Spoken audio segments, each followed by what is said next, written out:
원합니다. 종의 몸, 마음, 생각, 육체를 사로잡아 주셔서 주님의 도구가 되게 하시고 어린이들로부터 우리 노년에 이르는 모든 교우들이 말씀 앞에 부복하고 아멘으로 받으면서 그 말씀대로 실천에 옮겨서 다 기쁨과 감사가 넘쳐나게 하옵소서.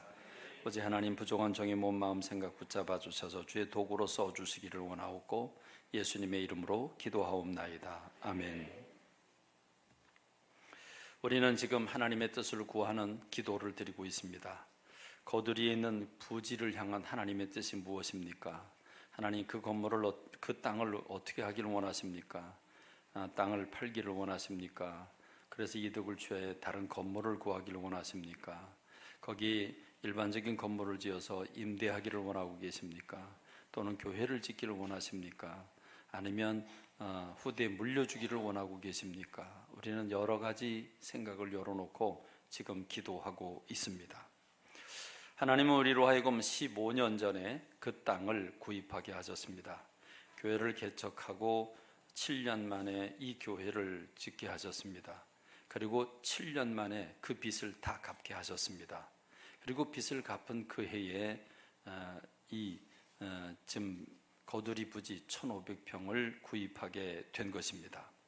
그때 부채가 7억 5천만 원이었습니다.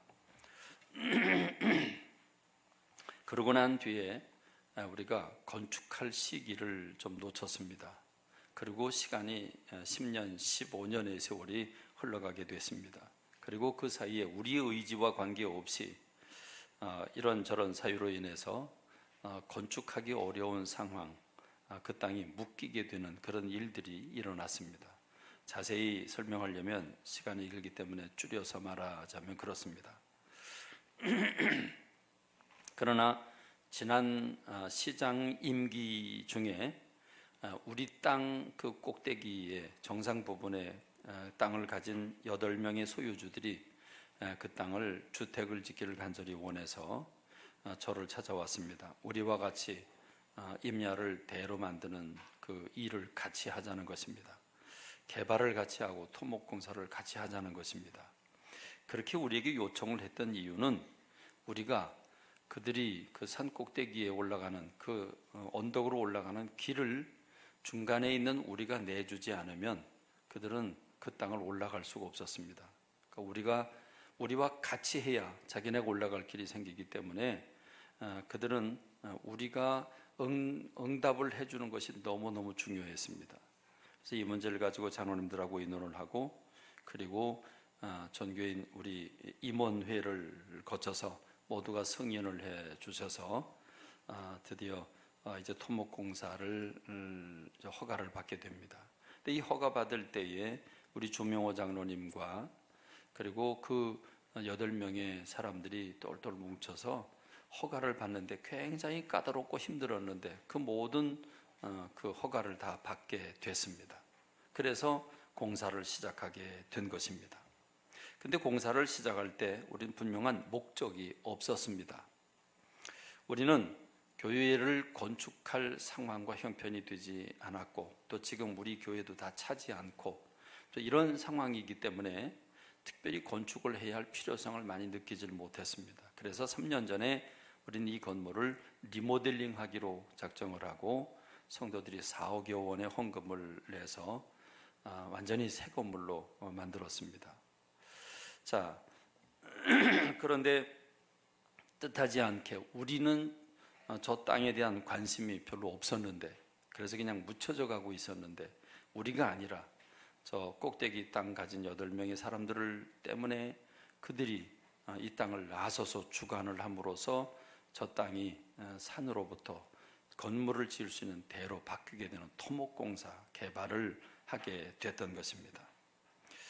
우리는 그 땅을 어떻게 해야 할 것인가를 결정하지 못했습니다. 다만 임야를 대로 만들어 놓으면 땅에 대한 가치가 올라가기 때문에 팔아도 유익하고 그냥 놔둬도 유익하고 하니까 우리가 돈이 들어가도 우리가 그 땅을 개발하자 여기까지만 결정을 했습니다. 근데 저는 그동안에 우리 장로님들에게 여러 차례 말씀을 드렸습니다. 저 땅은 팔지 않고 가만히 놔두는 것, 그래서 후대에 물려주는 것, 제 후임자 그리고 후대에 물려주는 것, 그것이 가장 좋을 것 같습니다. 그래서 후임자와 후대가 부흥이 되면 거기다 교회를 건축하는 게 가장 아름다울 것입니다 라고 하는 얘기도 여러 번 드렸습니다. 그러나 저 땅을 팔아서 옆에 병원 건물을 사서 우리 선교센터 교육관으로 완전히 우리가 꾸미는 일도 좋은 거니까 그렇게 해도 저는 따르겠다고 그렇게 이미 결의를 본 적이 있습니다. 그런데 어쨌든 개발을 시작하게 됐고 이제 산이 허물어지고 건물을 지어주는 대로 자꾸 바뀌어가는 그 모습을 보는 중에 김홍병 목사님이 우리 교회 오셔서 부흥회를 하면서 그 소식을 듣고 현장에 가서 보고 아주 흥미로운 소스를 비전을 제게 보여주었습니다. 그리고 저는 그 비전을 누구와도 나누지 않았습니다. 혼자 가슴에만 품었습니다. 그리고는 깜짝 놀랐습니다. 우리는 그 부지에 대한 계획이 지금 뚜렷이 서 있질 않아서 살지, 팔지 말지 이런 걱정을 하고 있는데 하나님이 이 땅에 대한 계획을 가지고 계시겠구나. 하나님이 교회의 주인이시라면, 하나님 우리 교회의 주인이 분명히 맞다면 주인이신 하나님이 우리 교회를 향한 하나님의 계획을 가지고 계시는 것은 분명할 것 아니겠는가. 그러니까 우리가 무엇을 할까를 우리가 스스로 결정할 게 아니라 하나님의 뜻을 묻는 것이 필요하지 않겠는가. 김홍명 목사님 통해서 나한테 그 준 비전이 과연 하나님께로부터 온 것인지 아닌지, 우리 교우들도, 제가 우리 교우들 누구에게도 전혀 한마디 힌트 하나 준 적이 없습니다.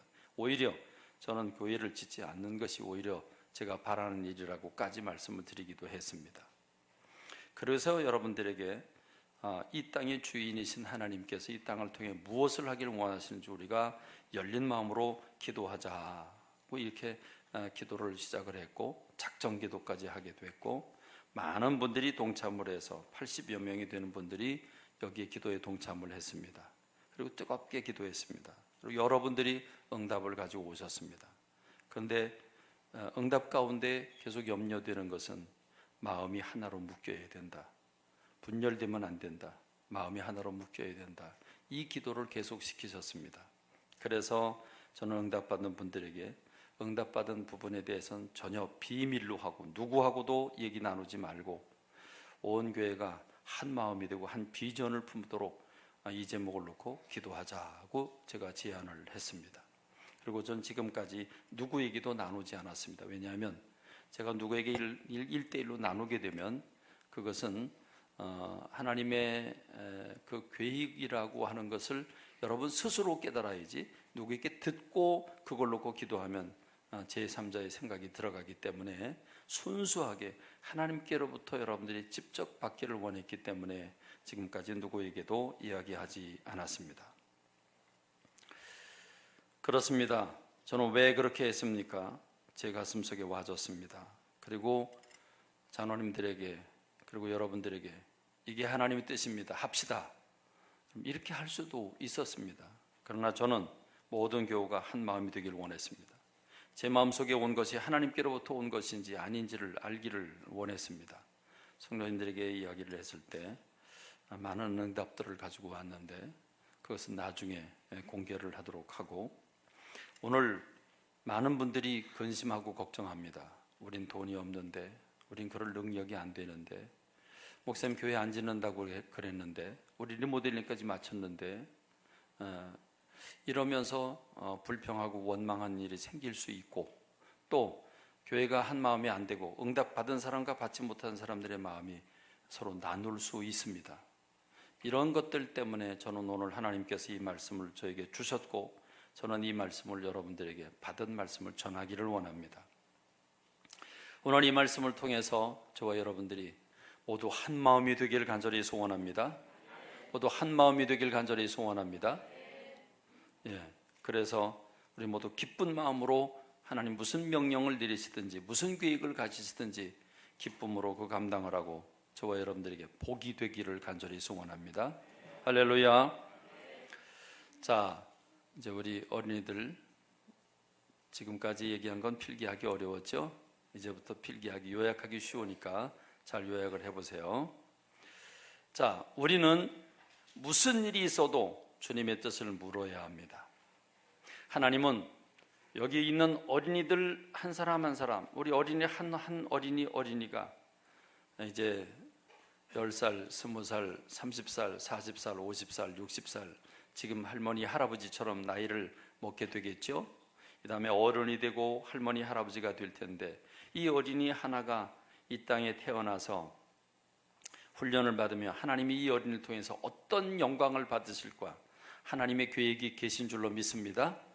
청소년 한 사람 한 사람 하나님이 저들 청소년을 향한 계획이 있으신 줄로 믿습니다. 어른들 한 사람 한 사람 할머니 할아버지 이르기까지 하나님이 이 땅에서 필요 없으면 데려가실 것입니다. 그러나 내가 생명이 존재하는 한 하나님은 나를 향한 하나님의 뜻과 계획이 있으신 줄로 믿습니다. 믿으십니까? 여러분 믿으십니까? 분명히 있으십니다. 그렇습니다. 그런데 우리는 그 뜻을 잘 묻지 않습니다. 그리고 고등학교를 올라가고 그리고 대학을 진학하는데 어느 대학을 갈까? 어느 과를 갈까? 어느 직업을 선택할까? 여기에 전부 자기가 세상적인 지식과 판단과 부모님들과 대화를 나누면서 자기가 스스로 결정하지. 하나님, 나를 이 땅에 왜 보내셨습니까? 내 사명이 무엇입니까? 나는 어느 과를 선택해야 됩니까? 이거를 주님 앞에 와서 새벽마다 엎드려 기도하고 저녁마다 기도하고 그리고 확신을 얻고 그리고 대학에 지원한 아이들을 잘 못 봤습니다. 잘 못 봤습니다.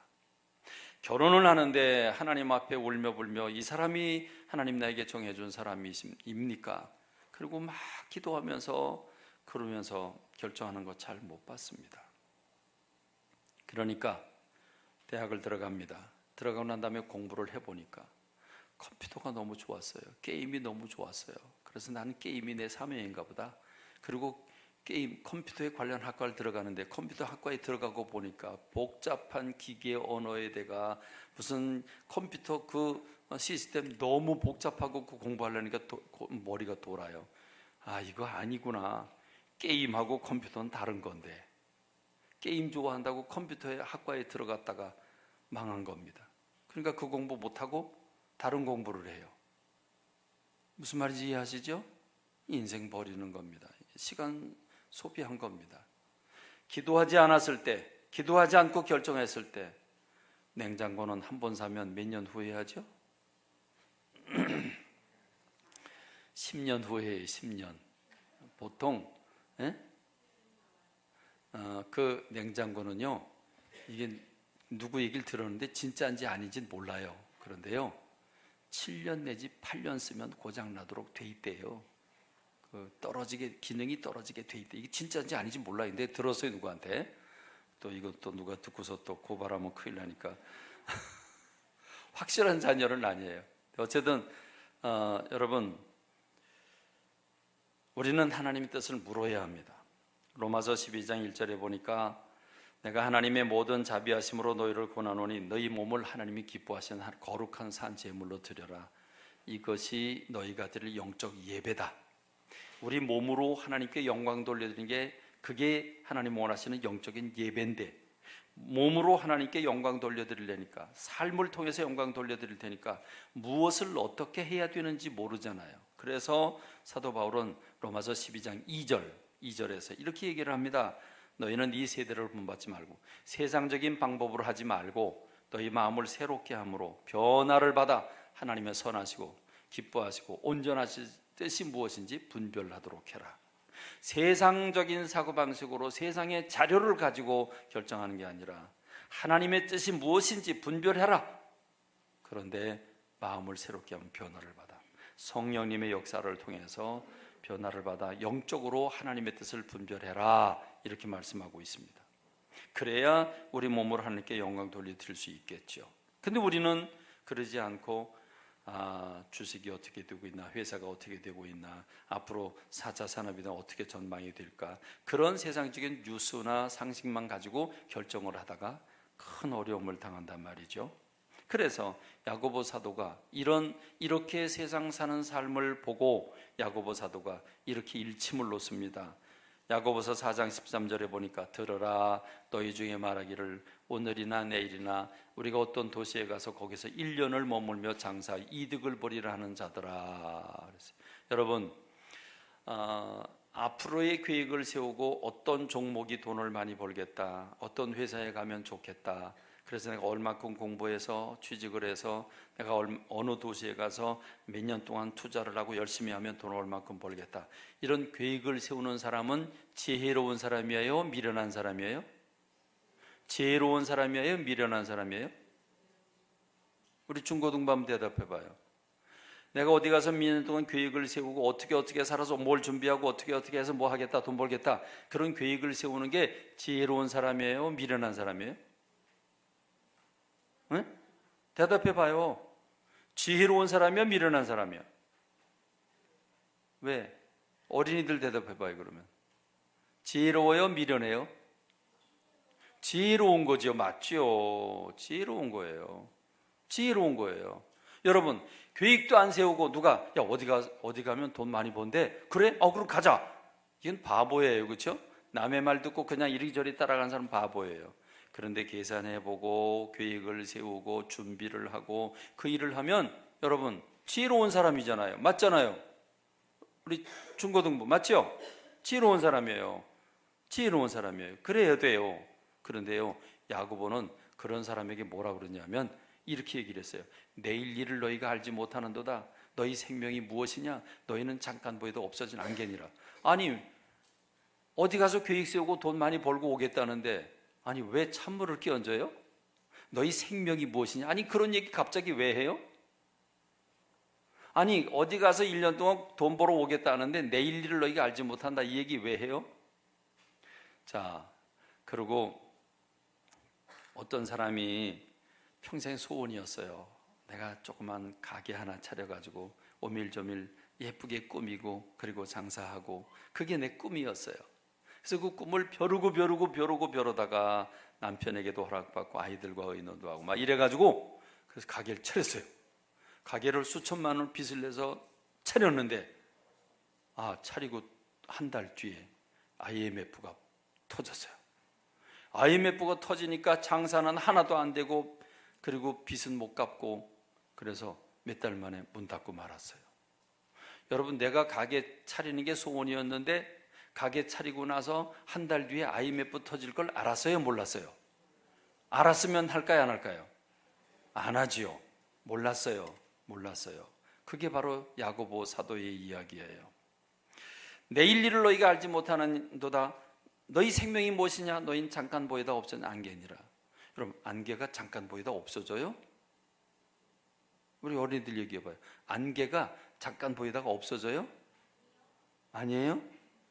아침 안개는 그래요. 아침 안개는 이렇게 안개가 자욱하고 산에도 이렇게 안개가 걸려 있는데, 그런데 왜 없어지냐?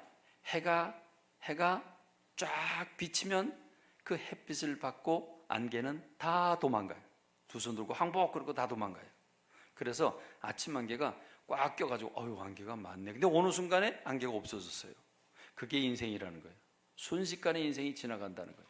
내가 어디 가서 몇 년 동안 뭐 해서 돈 벌겠다고 갔는데, 그리고 대학도 가고 뭐도 취직도 하고 했는데 가보니까 취직하느라고 거기 들어가려고 몇 년 동안 공부를 하고 합격하고 들어가는데 들어가 보니까 내 적성하고 안 맞아. 들어가고 보니까 내가 원하는 길이 아니야. 그럼 어떻게 해야 돼요? 어떻게 해야 돼요? 그럼 나와야지. 뭐 어떻게 해야 돼요? 다시 계획 세워야지. 다시 계획을 세우고 또 들어갔는데 거기도 아니야. 그럼 어떻게 해야 돼요? 그렇게 두 번, 세 번만 하면 인생은 망가져. 그게 야고보 사도의 얘기예요. 너희가 몇 번 그냥 계획 세우고 뭐 이거 보고 저거 보고 세상적인 자료를 가지고 했는데 안 되고 다시 하고 안 되고 다시 하고, 그렇게 여러 번 할 만한 넉넉한 시간이 많은 인생이 아니다. 인생은 짧다. 한 번, 두 번만 실수를 잘못해도, 실패를 잘못해도 인생이 망가질 수가 있다. 그러니까 안 망가지는 비결은 뭐예요? IMF가 터질 걸 미리 아는 분이 계셔. 누구예요? 하나님이에요. 하나님 미리 다 보고 산 넘어 뭐가 있는지 다 보시고 지금은 할 때다, 지금은 안 할 때다, 지금 넌 요런 일을 해라, 이런 일을 해라, 너는 이게 너한테 제일 잘 맞다. 하나님이 한 사람 한 사람 그 사람을 보고 그 사람을 잘 아시는 하나님이 그 사람에게 계획을 알려주실 때 우리 그걸 붙잡고 나가면 실패가 없는 줄로 믿습니다. 실패가 없는 줄로 믿습니다. 그래서 꿈을 가지라는 것이고 그래서 비전을 가지라는 것입니다. 중고등부 하나님께 묻는, 하나님의 뜻을 묻는 여러분 되시기 바랍니다. 그래서 야고보 사도는 이렇게 얘기를 해요. 너희가 도리어 말하기를 주의 뜻이면 우리가 살기도 하고 죽기도 하고 이것이나 저것을 하리라, 이렇게 얘기를 해야지. 너희가 너희 생각 가지고 돈 좀 벌었다고, 좀 높은 사람 됐다고 그래서 자랑한다? 그건 허탈한 자랑이고 그런 자랑은 다 악한 거다. 하나님하고 관계없이 돈 벌고 하나님하고 관계없이 높은 사람 되고 그래서 떵떵거리는 거, 그건 성공이 아니다, 이렇게 말씀하고 있습니다. 그렇습니다. 그래서 솔로몬은 잠언 29장 18절에서 이렇게 얘기를 했어요. 묵시가 없으면 백성이 방자히 행한다. 이걸 다른 번역 성경은 계시의 말씀이 없으면 백성이 방자해진다. 그러나 하나님의 법을 지키는 사람은 복을 받는다. 할렐루야, 할렐루야. 그러므로 여러분, 우리는 주님의 뜻을 알기 위해 모든 것을 걸고 기도해야 되는 줄로 믿습니다. 여러분 한 사람 한 사람을 향한 하나님의 계획을 알기 위해 기도해야 되고, 우리 교회를 향한 하나님의 계획을 알기 위해서 기도해야 됩니다. 그래서 여러분 새벽 기도해야 돼요. 새벽에 와 주님 앞에 엎드려, 하나님, 내가 오늘 누구를 만나야 되겠습니까? 누구를 찾아가야 되겠습니까? 어떤 일을 해야 되겠습니까? 또 하나님, 내가 오늘 누구를 만나게 돼 있는데 그 사람 만나기 전에 하나님 먼저 가셔서 그 사람의 마음을 풀어주세요. 내가 가기 전에 하나님 모든 일을 다 준비시켜 주세요. 그리고 하나님 앞에 기도하고 그 일을 해봐요. 하나님이 앞서가셔서 모든 일을 다 어루만져 줘봐요. 그 일이 순탄하게 되지 않겠습니까? 그러므로 우리는 기도하고 하나님의 뜻을 묻고 하나님의 도우심을 받아야 되는 줄로 믿습니다. 할렐루야. 그러니까 지금까지 한 번도 참여하지 못한 분들은 양심불량이라는 거예요. 그러니까 이제라도 참석해야 돼요. 저는 여러분들에게 한 번이라도 참여를 하고 한 번 참석하면 끝까지 좀 참석할 수 있는 열정이 여러분 가운데 있으면 좋겠습니다. 그런데요, 저는 오늘 여러분들에게 하나님의 뜻을 묻기 전에, 하나님의 마음을 알기 전에, 저는 여러분들에게 우리에게 계획을 주시고 우리에게 꿈을 주신 하나님, 그 하나님이 어떤 분임을 먼저 알았으면 좋겠어요. 자, 내가 만나서 뭘 좀 요청하려고 하는데 그 내가 만나는 사람이 누군지 전혀 몰라요. 얼굴도 모르고 그분의 과거도 모르고 아무것도 몰라요. 근데 그분 만나야 돼요. 그럼 여러분 마음이 어때요? 굉장히 당황스럽죠? 굉장히 두렵죠? 불안하죠? 그래요. 내가 나에게 말씀하시는 하나님 누군지를 제대로 알면 우리는 마음에 놓이게 되는 줄로 믿습니다. 그래서 하나님이 어떤 하나님인지를 우리가 알아야 돼요. 저는 세 가지로 우리에게 말씀하시는 하나님이 어떤 분인지 세 가지로 압축해서 여러분에게 말씀드리려고 그래요. 자, 지금 금방 말씀드린 것 서로는 우리는 개인적으로나 교회적으로나 우리가 하는 모든 일을 먼저 하나님의 뜻을 묻고 해야 된다. 하나님의 뜻을 알고 해야 된다. 그래야 모든 일에 성공할 수 있다. 이게 이제 서론적인 말씀이었어요. 그럼 이제 구체적으로, 자, 그럼 하나님은 어떤 분이냐? 우리에게 계획을 주신 하나님은 어떤 분이냐? 첫 번째로 하나님은 빛이십니다. 하나님은 빛 가운데 거하시는 분입니다. 하나님은 빛이십니다. 쓰라고 왜 안 써? 쓰라고. 하나님은 빛이십니다. 자, 요한일서 1장 5절 우리 다 같이 읽을까요? 요한일서 1장 5절, 우리가 그에게서 듣고 너희에게 전하는 소식은 이것이니 곧 하나님은 빛이시라. 그에게는 어둠이 조금도 없으시다는 것이니라. 하나님은 빛이십니다. 할렐루야. 하나님은 빛이세요. 그분이 어떤 분이냐는 걸 아는 건 대단히 중요한데 하나님 빛이세요. 자, 하나님 우주 만물을 창조하실 때 제일 먼저 하신 게 뭐예요? 빛을 창조하셨어요. 빛을 만드셨어요. 여러분, 그러면 빛이 있기 전에 이 세상의 모습은 어떤 모습이었을까요? 창세기 1장 1절로 3절에 보니까 이렇게 얘기를 해요.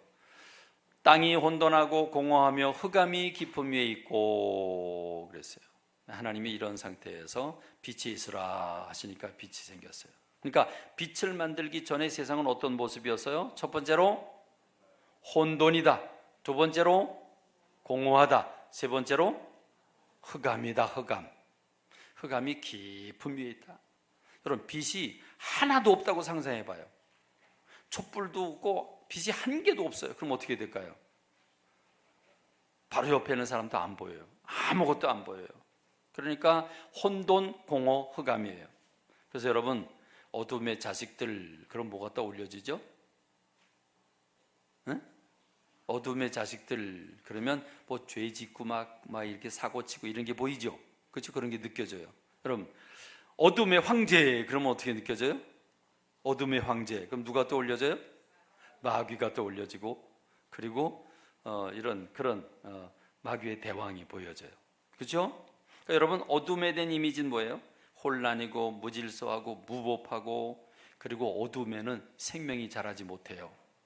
어둠엔 생명이 다 죽어버려요. 그러니까 여러분, 어둠은 죄를 상징하고, 어둠은 고난과 실패와 낙심과 좌절, 그래서 깜깜한 어둠 속에서 혼자 울고 있는, 그게 여러분, 이게 어둠이에요.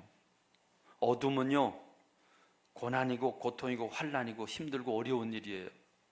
그리고 죄가 일어나고 온갖 무질서와 혼란이 있는 게 어둠이에요. 맞지요?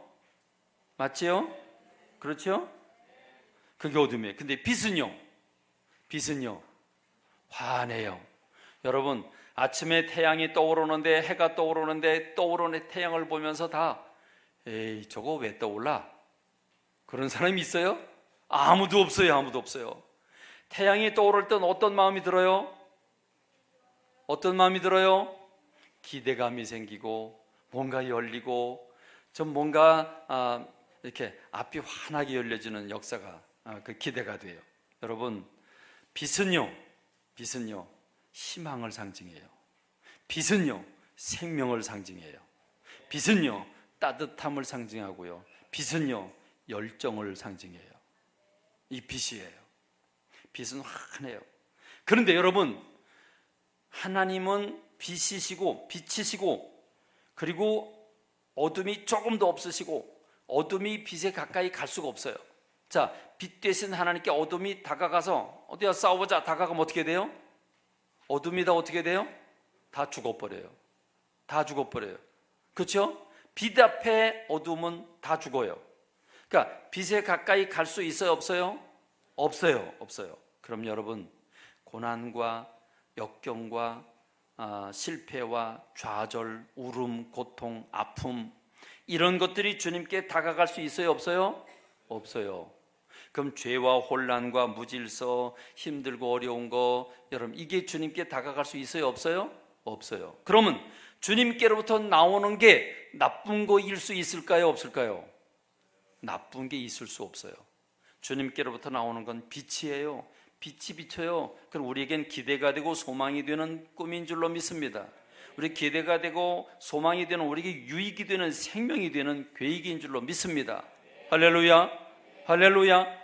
하나님에게서는 나쁜 계획이 나올 수가 없어요. 하나님에게서는 절망되는 계획이 나올 수가 없어요. 믿습니까? 그러니까 우리는 걱정할 필요가 없다는 거예요. 두 번째로 하나님은 생각을 가지신 인격자이세요. 이거 왜 안 적어? 적어. 두 번째로, 하나님은 생각을 가지신 인격자세요. 인격자. 여러분, 요한복음 4장 24절에 보니까 하나님은 영이시니 예배하는 자가 영과 진리로 예배해야 된다 그랬어요. 하나님 영이시라고 그랬어요. 영은 생각과 감정과 의지가 있는 인격체이세요. 인격체. 자, 세상에 많은 신들은 인격이 없어요. 그러나 하나님은 인격을 가지신 분인데, 하나님은 어떤 인격을 가지고 계세요? 하나님의 인격은 완전하신 인격을 가지고 계세요. 자, 우주 만물을 창조하신 지혜와 지식이 넘치시는 분이에요. 하나님도 기뻐하고 감사하는데 하나님의 영광이 가득해요. 기쁨이 가득하신 분이에요. 하나님은 선택하시고 또 포기하시는 일에 실수가 없으신 분이에요. 하나님은 완전한 인격체예요. 그래서 어떤 사람 딱 보고 저 사람 인품 좋다, 저 사람 인격이 참 좋다, 에이 저 사람 인격 못돼 먹어서, 여러분, 이게 인격이 좋다 나쁘다 평가가 되지요. 평가가 되지요. 인격이 좋은 사람 어떤 사람이 생각이 바르고, 그리고 감정이 바르고, 그리고 의지가 제대로 결단에 제대로 결단하는 사람이 이게 인격이 좋은 사람이에요. 우리 하나님은 생각하시는 분이에요. 우리 하나님은 느끼시는 분이에요. 우리 하나님은 보고 듣고 느끼고 그리고 결단하고 행동하시는 모든 일이 완전하신 분이에요. 믿으십니까? 믿으십니까? 그렇습니다. 하나님이 생각하신다는 말은, 하나님이 생각하는 분이라는 말은 하나님이 이치를 중요하게 여기고 질서가 있으시고 조화가 있고 이유가 있고 그 이유에 따른 행동이 뒤따르는 분이라는 거예요. 여러분, 생각이 없다. 야, 너 이렇게 생각이 없냐? 여러분, 우리 가끔 그러죠, 그렇죠? 가끔 그러죠. 이렇게 생각이 없냐? 뭐 일을 막 망가뜨려 놨을 때 생각이 없냐? 그러는데 생각이 없다는 말은 말도 안 되는 행동을 했다는 거예요. 앞뒤가 안 맞는 행동을 했다는 거예요. 생각이 없으면 뒤죽박죽이고 무질서가 돼요. 생각이 없으면 기분 내키는 대로 움직여요. 감정 따라 움직여요. 그래서 이랬다 저랬다 그래요. 그게 생각이 없는 사람이에요. 근데 우리 하나님은 생각이 있으신 분이고 지혜와 지식의 근본이신 분이기 때문에 실수가 없는 분이에요. 하나님 회전하는 그림자도 없다 그랬어요. 우린 그림자 없는 사람이 없어요. 아무리 훌륭한 사람도 어두운 부분이 다 있어요. 근데 하나님은 그림자가 없으세요. 실수가 없으신 분이에요.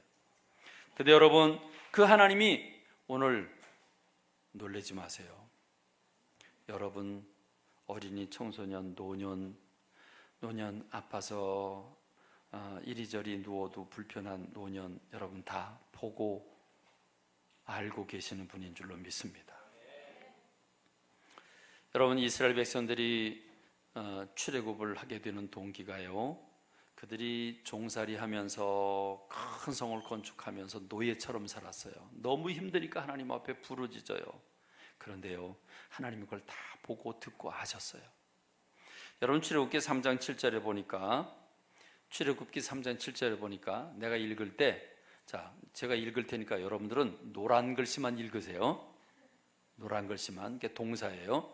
여호와께서 이르시되 내가 애굽에 있는 내 백성의 고통을 분명히, 자, 그들의 감독자로 말미암아 부르짖음을, 그 근심을 알고 그랬어요. 자, 그럼 여러분 보세요. 이스라엘 백성들이 지금 어려움에 처해가지고 고통받고 있는 걸 주님 보셨어요. 근데 부모님 내가 하고 있는 일을 못 보면, 부모님 내가 뭘 하는지 모르기 때문에 부모님이 딴 생각할 것 같아. 그런 불안감이 있어요, 없어요? 있죠, 가끔 있어요. 근데 하나님 보셨어요. 그리고 너무 힘들어서 하나님 앞에 힘들다고 막 아우성치는 걸 하나님 들으셨어요. 그리고 그들의 근심을, 마음의 근심을 알고 계셨어요. 그러면 그 다음에 하나님이 가만히 계실까요? 뭔가 행동을 하시겠죠? 다음 구절 보겠습니다. 자, 내가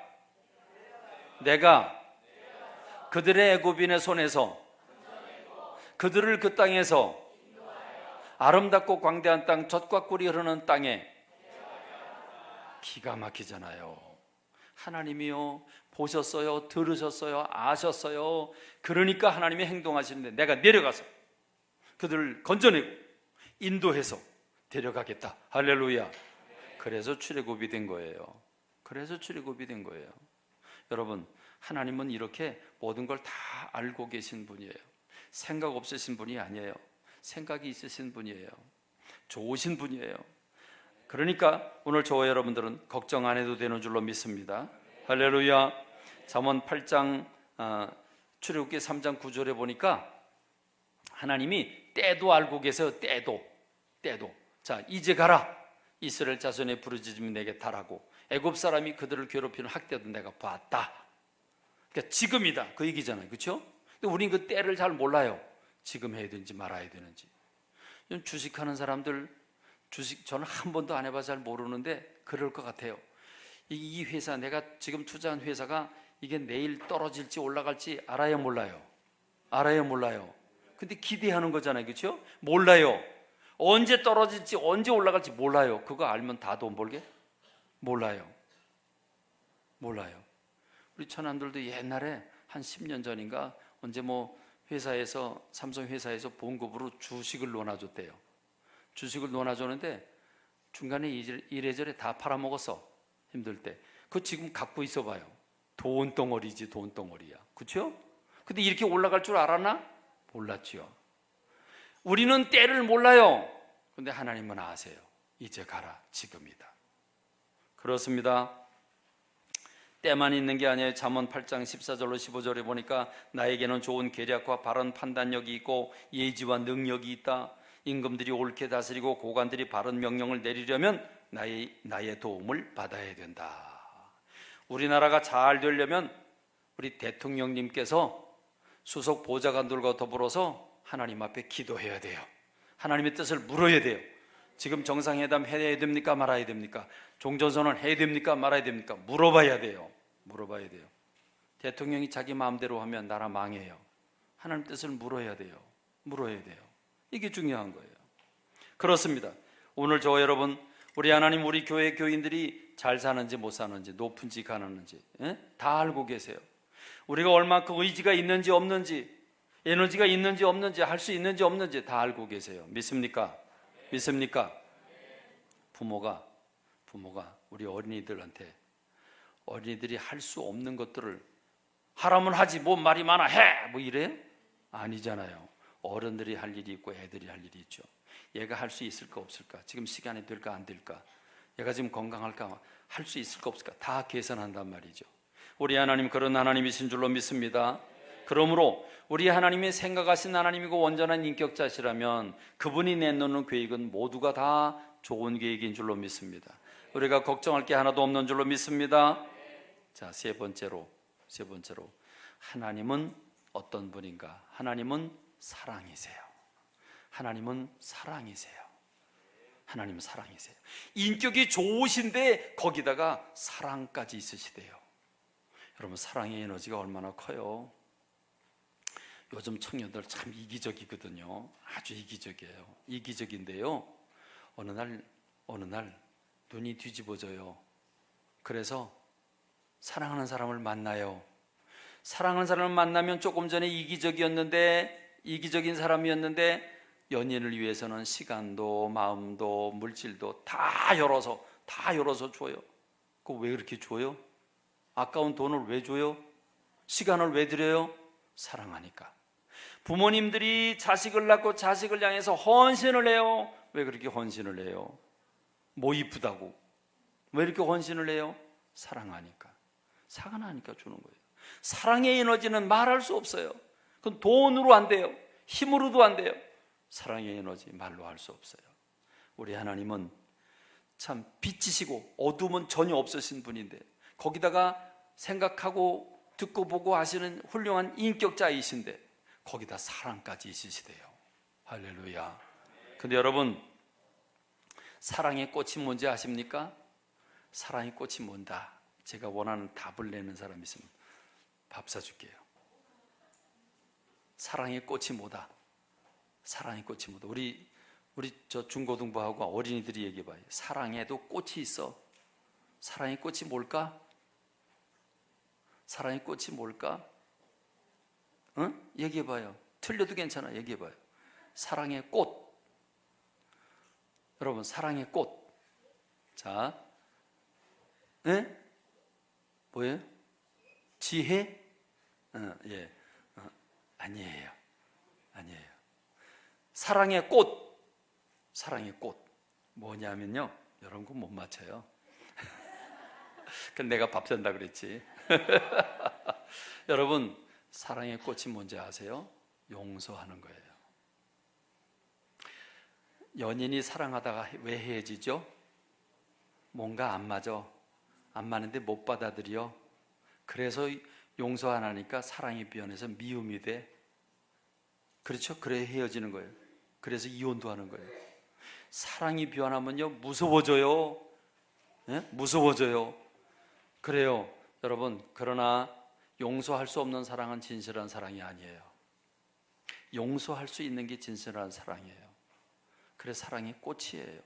그런데 여러분, 우리 주님은 예수 그리스도를 보내셔서 우리 죄를 용서하시기까지, 십자가에 못 박아 죽이시기까지 하면서 우리를 사랑하신 분이에요. 그래서 하나님은 어떤 분입니까?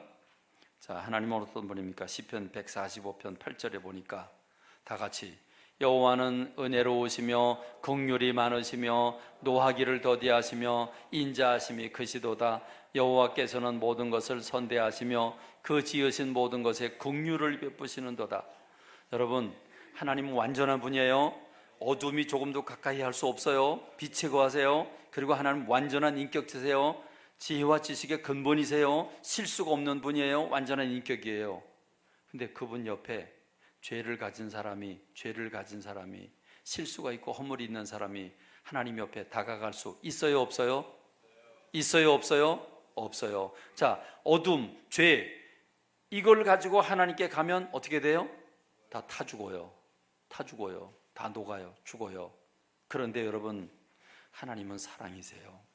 완전하신 분인데 사랑이 있으세요. 사랑이 어떤 사랑입니까? 자비와 긍휼이 많으신 분이에요. 인자가 있으신 분이에요. 그러니 희망이 있는 거예요. 여러분, 여기 우리 소망이 있어요. 우리의 기댈 커다란 언덕이 있어요. 우리의 유일한 희망, 그건 하나님이 긍휼의 하나님이라는 거예요. 자비로우신 하나님이라는 거예요. 하나님이 법대로 시간마다 법대로 분초마다 눈을 부라리고 보고 계시다가 말 한마디 실수하고 행동 하나 실수하고 마음 하나 잘못 먹으면 혈기 한번 부리면 그때마다 하나님이 징계를 내리셨다면 여러분 어떻게 될까요? 하나님 긍휼의 하나님이세요. 얼마만큼 긍휼을 베푸실까요? 여러분 보니까 시편 145편 14절에 보니까 기가 막혀요. 다 같이 여호와께서는 모든 넘어지는 자들을 붙드시며 비굴한 자들을 일으키시는도다. 세상은 어떻죠? 넘어지는 사람을 완전히 밟아서 못 일어나게 해줘요. 그래야 자기가 올라가니까. 세상은 어때요? 비굴한 사람들은 어떻게 해야 돼요? 비굴한 사람 어떻게 해야 돼요? 밟아야지, 없애야지, 비굴한 사람을. 그렇죠? 근데 하나님은 비굴한 사람까지도 일으키시는 분이래요. 하나님은 꺼져가는 등불을 마저 끄지 아니하시고 상한 갈대도 꺾지 않으신 분이에요. 이게 우리의 희망이에요. 이게 우리 희망이에요. 그런 하나님이 지금 18절 19절에서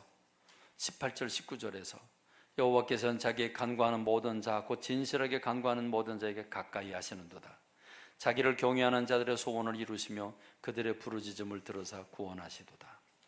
그렇습니다. 우리는 죄가 있고 허물이 있지만 하나님 앞에 진실로 찾는 사람을 받아주시는 긍휼의 하나님인 줄로 믿습니다.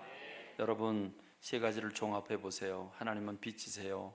하나님은 생각하는 인격자이세요. 그런데 긍휼을 베푸시는 주님이세요. 그런 하나님께서, 사랑 있는 그분 하나님께서 우리에게 이거 해라 저거 해라 하나님 뜻을 내놓을 때는 나쁜 게 요만큼도 들어갈 수가 없어요. 두려울 게 요만큼도 들어갈 게 없어요. 좋은 것만 주시는 줄로 믿습니다. 우리에게 유익한 것만 주신 줄로 믿습니다. 그러니까 주님이 내놓으신 계획은 우리에게 행복이 되는 줄로 믿습니다. 행복이 되는 줄로 믿습니다. 예레미야 29장 11절에 보니까 너희를 향한 나의 생각을 안 하니 평안이요 재앙이 아니니라 너에게 미래와 희망을 주는 것이니라. 할렐루야. 우리 광염교회 미래를 향해서 희망을 주는 계획을 우리에게 주시는 줄로 믿습니다. 할렐루야. 할렐루야. 괴로워할 거 없어요. 그러니까 우리는 뭐 해야 돼요? 무조건 아멘 하면 돼요. 하나님 무슨 계획을 주시든지 아멘, 아멘, 아멘만 하면 돼요. 오늘 본문입니다. 사도 바울이 고린도에게 편지를 보내요. 고린도 교회는 1년 반 동안 사도 바울이 열심히 전도해서 교회를 세워놓고 섬기던 교회의 후임자를 이제 임명하고 다른 곳으로 떠났어요. 그런데 후임자가 간 다음에 거기 4분 오열이 됐어요. 나는 바울파, 나는 베드로파, 나는 아볼로파, 나는 그리스도파, 막 4가지 5가지로 나는 쌈박질하고 있어요. 거기다가 음행이 있어요. 거기다가 성도가 성도를 재판하는 재판소에다가 고소를 걸어요. 여러분, 이 고린도 교회가 엉망이에요. 그 얘기 듣고 사도 바울이 너무 안타까워서 편지를 보냈어요. 편지를 보내서 내가 가겠다고 하니까 고린도 교회 교인들이 당신 오지 마라, 당신 안 받겠다, 오지 마라, 이렇게 편지를 응답을 했어요. 너무 안타깝고 속상해서 두 번째 편지를 보내는 게 고린도 후서예요. 그 고린도후서 지금 1장, 우리가 읽은 본문 1장이잖아요. 1장 15절에 보면 이렇게 말해요. 내가 이 확신을 가지고 너희에게로 2번 은혜를 얻게 하기 위하여. 왜 2번이에요? 먼저 한 번은 1년 반 동안 섬기며 교회를 세웠고, 2번째 은혜를 얻게 하기 위하여 먼저 너희에게로 이르렀다가 너희로 지나 마게도냐로 갔다가 다시 마게도냐에서 너희에게로 가서 너희의 도움으로 유대로 가기를 계획하였다. 내가 고린도 너희 교회 갔다가 마게도냐 갔다가 다시 둘러서 너희들을 도움받고 다시 돌아오겠다. 이 계획을 보냈는데 오지 말라 그랬어요. 그러니까 사도 바울이 내가 이 계획을 아무런 생각도 없이 세웠겠냐? 내가 이 계획을 왜 했겠냐? 내가 육신적으로 편하려고 계획 세웠겠냐? 아니다 말이지. 그래서 이렇게 얘기를 하는 거예요. 이렇게 계획할 때에 어찌 경솔히 하였으리요? 혹 계획하기를 육체를 따라 계획하여 예 하면서 아니라 하는 일이 내게 있었겠냐? 내가 사람의 눈치를 보면서 옳고 그름도 구분하지 않고 이렇게 손바닥 뒤집듯이 그렇게 내가 세상 계획을 세운 줄 아느냐? 아니다 말이죠. 아니다. 자, 그래서 사도 바울이 이렇게 얘기를 해요. 18절과 19절에서 18절 좀 보여주세요. 18절 그 전에 거. 그거 없으면 안 되는데 17절 그럼 조금 전에 거 보여줘봐요. 18절이 없네. 이게 제일 중요해. 오늘 설교의 제목인데 이게 없네. 오늘 좀 18절 좀 써넣어주세요. 여러분 한번 따라합시다. 하나님은 미쁘시니라. 하나님은 미쁘시니라. 우리가 너에게 한 말은 예하고 아니라 함이 없노라. 여러분, 하나님은 미쁘시도다. 이게 오늘 설교 제목이에요. 이게 본문이에요. 하나님은 미쁘시다. 이 말은 하나님은 신실하신 분이라는 거예요. 하나님 미쁘신 분이에요. 그러니까 우리가 너에게 한 말은 예하고 아니함이 없다. 하나님의 계획에는 예밖에 할 말이 없다. 예로 받아들이면 된다 이 말입니다.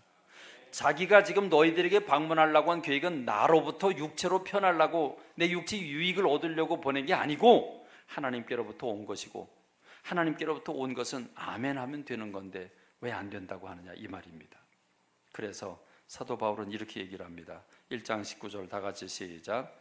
우리 곧 나와 실로아노와 디모데로 말미암아 너희 가운데 전파된 하나님의 아들 예수 그리스도는 예하고 아니라 함이 되지 아니하셨으니 그에게는 예만 되었느니라. 예수님이 하나님이 하라고 하는 모든 일을 하나님이 하는 말씀에 아니요 한 적이 없다는 거예요. 십자가에 못 피는 순간까지 어찌하여 나를 버리셨나이까? 그럼에도 불구하고 주님은 아멘으로 응답했지. 한 번도 하나님의 말씀에, 하나님의 계획에 아니요라고 답한 적이 없으시다는 거예요. 그러므로 고린도 1장 20절 다 같이 시작. 하나님의 약속은 얼마든지 그리스도 안에서 이해가 되니 그런즉 그로 말미암아 우리가 아멘하여 하나님께 영광을 돌리게 되느니라. 그렇습니다. 하나님의 약속, 하나님의 계획, 하나님의 비전은 언제든지 얼마든지 그리스도 안에서 이해가 된다. 할렐루야, 할렐루야. 그렇습니다. 우리는 아멘밖에 할 게 없습니다. 그런데 여러분, 하나님은요 이렇게 하나님의 말씀을 주시고 아멘으로 받는 사람들에게 21절 22절에서 계속 이렇게 말씀을 주세요. 우리를 너희와 함께 그리스도 안에서 굳건하게 하시고 우리에게 기름을 부으신 이는 하나님이시니 그가 또한 우리에게 인치시고 보증으로 우리 마음에 성령을 주셨느니라. 하나님이 아멘하는 우리들에게 그 마음을 굳건하게 하시고, 그리고 그 아멘한 그 계획이 확실하다고 하는 걸 어떻게 보여주냐? 우리에게 인치셨다, 도장을 찍었다 그 말인데, 보증으로, 도장을 찍고 보증으로 우리 마음에 성령을 주셨느니라. 하나님 제 마음속에 부으셨습니다. 그리고 기도하는 분들을 통해서 응답을 줬는데 일치를 이룹니다. 성령님께서 각 사람에게 한마디도 제가 힌트를 드리지 않았는데 각분이 일치를 이루었습니다. 우리 마음의 보증으로 성령께서 역사하신 것입니다. 그러므로 우리는 지금부터 어떤 기도를 드리냐? 알려주십시오. 보여주십시오. 하나님 뜻 보여주십시오. 그 기도하지 마십시오. 아셨습니까? 이제 그 기도하지 마십시오. 이제 무슨 기도를 하냐? 하나님이 무슨 말씀을 하시든지 좋은 것만 주실 테니 우리가 아멘 할 수 있게 해주세요. 우리가 아멘 할 수 있게 해주세요. 예스, 아멘. 이것만 할 수 있게 해주세요. 여러분, 이 기도를 지금부터 드려야 합니다. 무슨 계획이 나오든지 아멘 할 수 있는 믿음의 사람들이 되시기를 주님의 이름으로 축원합니다. 기도하겠습니다. 하나님 아버지, 은혜와 사랑, 감사와 찬미를 주님 앞에 돌리고 돌립니다. 하나님은 빛이시라고 말씀하셨습니다. 하나님은 온전한 인격을 가지고 계신 주님이십니다. 하나님은 긍휼이 많으신 사랑의 주님이십니다. 그러므로 하나님께로부터 나오는 모든 명령과 계획과 뜻과 섭리는 나쁜 것이 있을 수 없는 줄로 믿습니다. 힘든 게 없는 줄로 믿습니다. 할 수 있는 것만 주시는 줄로 믿습니다. 우리 모든 교우들이 아멘 하게 하여 주옵소서. 기쁨으로 받게 하여 주옵소서. 혹 이스라엘 백성들처럼 뒤에서 원망하고 불평하는 사람이 단 한 사람도 없게 하여 주옵소서. 예수님의 이름으로 기도합니다. 아멘.